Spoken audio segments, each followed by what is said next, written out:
Halo semuanya, selamat datang kembali di channel Rangkum Update. Pada kesempatan kali ini, kita akan membahas salah satu simbol paling suci dan bersejarah bagi umat Islam, yaitu sumur Zam-Zam. Apakah kalian tahu bahwa di balik air yang tidak pernah kering ini, tersimpan kisah penuh keajaiban dan perjalanan panjang sejak zaman Nabi Ibrahim?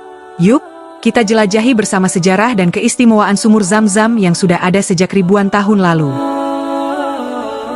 Makkah adalah kota yang penuh dengan simbol-simbol suci bagi umat Islam, seperti Ka'bah yang menjadi pusat arah ibadah Muslim di seluruh dunia, Hajar Aswad yang diyakini berasal dari surga, Hijr Ismail yang dianggap sebagai tempat mustajab untuk berdoa, dan sumur Zam-Zam yang aliran airnya tidak pernah kering sejak pertama kali muncul.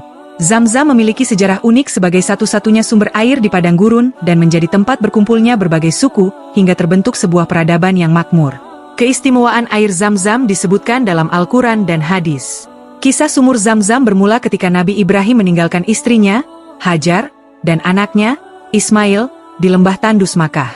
Dengan hanya membawa beberapa biji kurma dan sedikit air, Ibrahim memohon kepada Allah agar keluarganya diberikan perlindungan dan kecukupan rezeki. Setelah Ibrahim pergi, persediaan makanan dan air habis. Hajar, yang kehausan dan kelaparan, cemas ketika air susunya kering sehingga Ismail kecil menangis. Dalam kegelisahan, Hajar naik ke Bukit Safa untuk melihat lembah dengan harapan menemukan orang yang dapat membantunya. Ketika tidak ada tanda-tanda kehidupan, ia berlari ke Bukit Marwah dan mengulangi tindakan ini sebanyak 7 kali. Pada akhirnya, Hajar mendengar suara gemercik air yang awalnya dikira hanya hayalan. Namun ternyata ada air di dekat Ismail, yang sedang digali oleh malaikat dengan sayapnya. Hajar segera menghampiri dan menampung air tersebut sambil berkata, "Berkumpullah, berkumpullah." Sumber air itu kemudian dikenal sebagai Zam-Zam.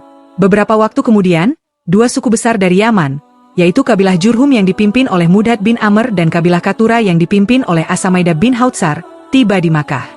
Mereka melihat kawanan burung yang berkumpul, tanda adanya air. Setelah memastikan, mereka meminta izin kepada Hajar untuk tinggal di sekitar wilayah tersebut, yang disetujui oleh Hajar. Ismail kemudian tumbuh dewasa dan menikahi seorang wanita dari suku Jurhum. Dari pernikahan ini, ia memiliki 12 anak. Setelah Ismail wafat pada usia 137 tahun, pengelolaan sumur Zam-Zam diwariskan kepada putranya, Nabit, lalu dilanjutkan oleh Kaidar, saudara Ismail. Setelah Kaidar meninggal, kepengurusan Zam-Zam diambil alih oleh Mudad bin Amr, pemimpin suku Jurhum, dan sejak saat itu, Makkah berada di bawah kekuasaan mereka.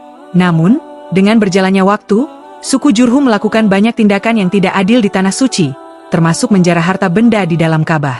Akibatnya, aliran Zam-Zam terhenti dan sumur itu mengering. Melihat ketidakadilan ini, Bani Kinanah dan Bani Huza'ah bersatu untuk mengusir suku Jurhum dari Makkah. Setelah pertempuran yang sengit, Jurhum akhirnya kalah dan kembali ke Yaman. Sebelum meninggalkan Makkah, mereka mengubur sumur Zam-Zam agar tidak diketahui oleh suku lain.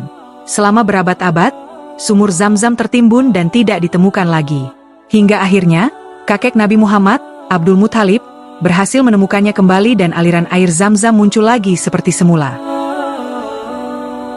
Jadi, itulah kisah tentang sumur Zam-Zam yang penuh keajaiban dan sejarah panjang. Dari perjuangan Hajar hingga ditemukannya kembali oleh Abdul Muthalib, Zam-Zam menjadi saksi perjalanan spiritual yang luar biasa. Semoga cerita ini menambah wawasan dan memperkuat iman kita. Terima kasih sudah menonton. Jangan lupa like, share, dan subscribe untuk mendapatkan konten menarik lainnya. Sampai jumpa di video berikutnya, dan tetap semangat belajar sejarah Islam.